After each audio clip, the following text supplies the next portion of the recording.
Bien, volvemos a los episodios filosóficos de Rick and Morty, así que vamos con ello.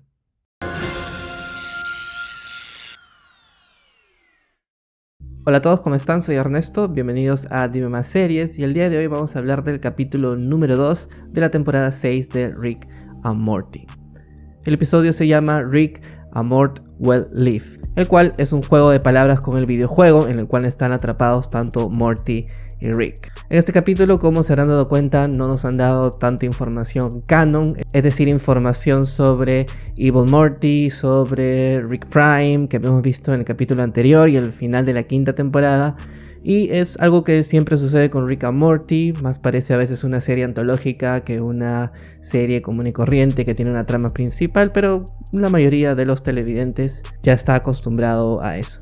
Así que vamos a analizar hoy día el capítulo de Rick and Morty, sobre todo sus partes filosóficas, qué significado tiene para nosotros, así que empecemos con el video. Obviamente este capítulo tiene dos partes, como se habrán dado cuenta, una parte que está influenciada mucho en Die Hard, es decir, en la película Duro de Matar, y la otra parte que está muy influenciada en el hecho de los videojuegos, la simulación, qué es la vida, etcétera, etcétera. Y es esa parte de la cual a mí más me interesa hablar el día de hoy. La parte sobre Summer y Die Hard creo que no es tan interesante para mí. Yo vi la película hace tiempo, hay muchas referencias. Yo sé que los creadores de Rick and Morty les gusta mucho Die Hard, por eso que hay varias referencias, no solo en este capítulo. Pero pueden ver otros canales si es que les interesa más un poco sobre eso más. Yo voy a hablar sobre lo que sucede en el juego. Bien, entonces la trama de este capítulo es el siguiente. Morty está atrapado en un videojuego llamado Roy Alive Well Live, que significa Roy, una vida bien vivida. Así sería la traducción literal. Y este juego ya lo habíamos visto en el capítulo 2 de la segunda temporada, si es que recuerdan. Ese capítulo también donde dejan a Jerry en una guardería. Y vemos en ese episodio que Morty juega ese videojuego en específico. Es llevado a una simulación donde es un personaje llamado Roy desde niño y tiene que vivir hasta que muere, y ahí es donde termina el videojuego. Y el que gana, el que obtiene mayor puntaje, es el que hace que la vida de Roy sea más perfecta. Pero lo que sucede es que hay una incursión de algunos terroristas. Ellos desconectan la luz y hace que reinicie el juego, y cuando se reinicia el juego, Morty no está dentro del personaje de Roy, sino que está en los demás NPCs, es decir, en los 5 millones de personajes que están incluidos en ese mundo. Entonces su mente ha sido dividida en varias partes y no pueden reiniciar el juego porque si no, Morty muere. Entonces lo que hace Rick es ingresar como Roy, como el personaje principal, para salvar a Morty. Y como les dije, el título de este capítulo significa Rick and Morty Will Live, que tiene mucho que ver con nuevamente este videojuego que se llama Roy, una vida bien vivida, y podría traducirse como Rick, un Morty bien vivido, algo así.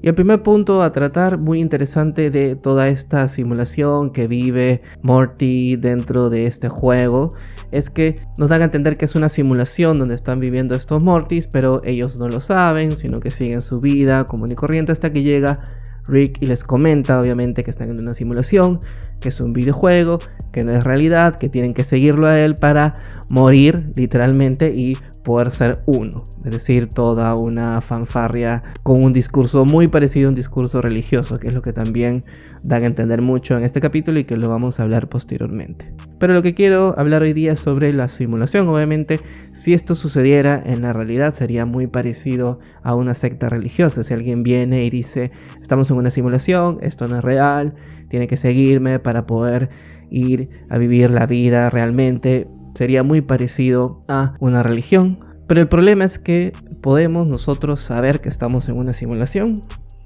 No, es muy improbable. No es posible saber a ciencia cierta si es que estamos nosotros ahora mismo en la actualidad en una simulación. Si alguien crea una simulación en unos años, las personas que están dentro de esa simulación saben que están en una simulación.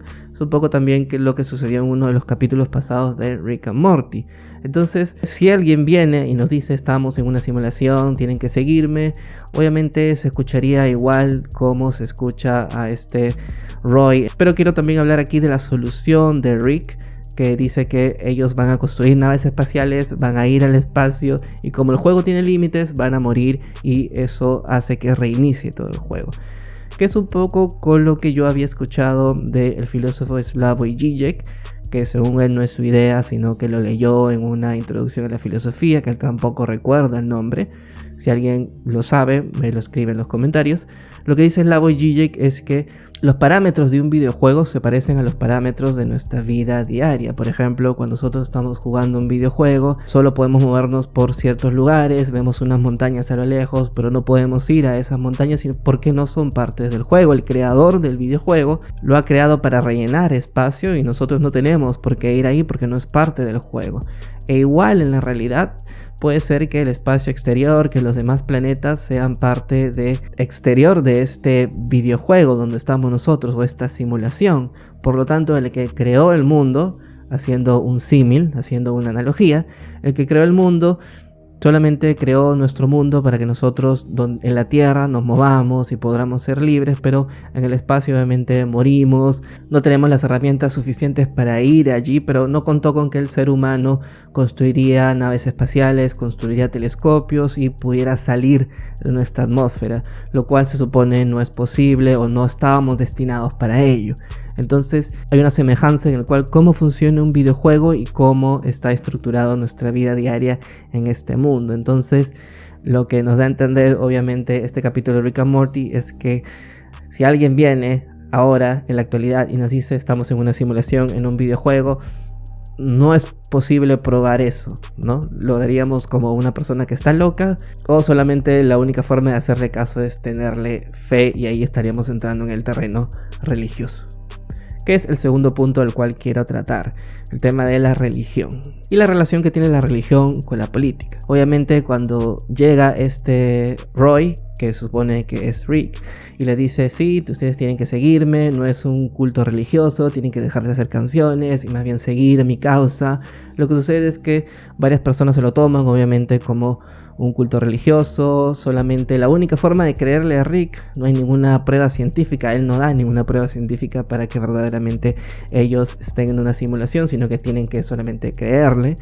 Y luego cuando en una escena viene el ejército y los va a arrestar o les va a disparar, Rick no sabe cómo convencer a las demás personas, necesita un líder carismático y ese lugar lo toma Marta, que sería el líder carismático que necesita Rick para su causa. Y hay varios ejemplos, obviamente en una parte Rick le dice siga trayendo idiotas a nuestra causa, que tiene mucho que ver con el lado religioso de toda esta secta, toda esta idea de Rick. También le dice, por ejemplo, cuando su papá de Marta llega y le dice ahora me he convertido, porque se supone que eran judíos, ¿no? Nuevamente una analogía con la religión. Luego también cuando el presidente le dice a Roy, Rick, que parece usted el papa, y Rick le dice nuevamente esto no es una religión, sino que es la realidad, está sucediendo. Entonces obviamente las personas que están dentro de la simulación, la única referencia que tienen es equiparar el trabajo de Rick con el trabajo de un líder religioso. Y también el discurso religioso está dentro de algunas frases que dice Rick, por ejemplo, que todos somos uno, que todos somos parte de una sola persona allá afuera, y cuando todos muramos podremos nuevamente ser uno solo, que somos un niño de 14 años, etcétera, etcétera. Entonces, todo ese discurso es obviamente muy parecido a un discurso religioso. Y la relación entre la religión y la política es que nuevamente el papel que tiene Marta es, aparte de ser una líder, vamos a decirlo, religiosa, es también una líder política porque tiene a varias personas a su alrededor. Cuando están ya convenciendo a la mayoría de personas, hay varios monitores, vemos en una escena donde hay varios monitores y las personas están representadas por países, es decir, nuevamente Marta y Rick son representantes de una idea política, pero que tiene también afinidades religiosas, y la única forma en la cual todos estén adheridos no es por el saber científico, como sería el papel de Rick o como lo ve Rick, porque no tiene, nuevamente les dije, no tiene ninguna forma de probar esto científicamente, sino que más bien la única forma de convencer a los demás es la fe. Y el otro punto que quiero tratar es el siguiente. En este capítulo la serie se pregunta qué es la vida, qué hay después de la muerte, y obviamente no hay forma como probar lo que dice Rick, lo que dice Roy, es decir, somos más bien todos parte de un Morty, no hay ninguna forma de probarlo. Y cuando les dice Roy de que esta vida no es la vida verdadera, de que deben de morir y esperar que nuevamente sean uno, este chico de 14 años llamado Morty. Al final Marta decide vivir, y decide vivir no por darle la contra a Rick, porque ella cree en Rick, pero nuevamente el debate aquí es: cuando ella muera va a ser una parte de Morty y en verdad ya no va a ser ella nuevamente, ya no va a ser una persona y no va a recordar obviamente su vida pasada.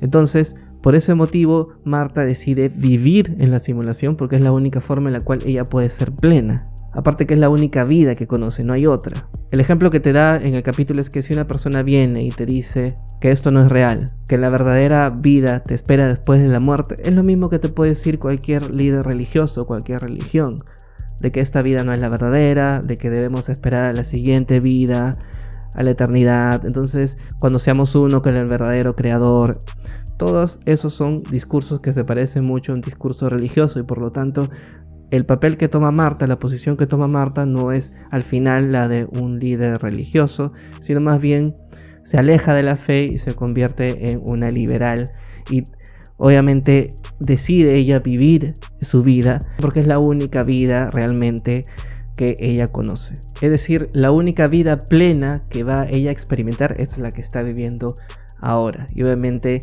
en su simulación, en su mundo, se van a dividir entre dos partes, entre las que quieren seguir viviendo en la simulación y las que quieren ser uno con Morty. Y por eso hay esta lucha religiosa, media entre política y religiosa, obviamente porque hay mucha semejanza entre la política y la religión, como ya conversamos. Y eso es lo que quería hablar hoy día sobre el capítulo de Rick and Morty. Espero que a ustedes les haya interesado mucho. Y me imagino que los próximos capítulos de Rick and Morty serán así parecidos, que tengan una parte filosófica interesante donde podamos analizar y debatir un poco más. Si ustedes tienen alguna duda, pregunta, me lo dejan aquí debajo en la bandeja de comentarios. Y si quieren ver los otros videos donde analizo los demás capítulos de Rick and Morty, pueden darle clic aquí. Y no se olviden que en Dime Más siempre les decimos más que los demás.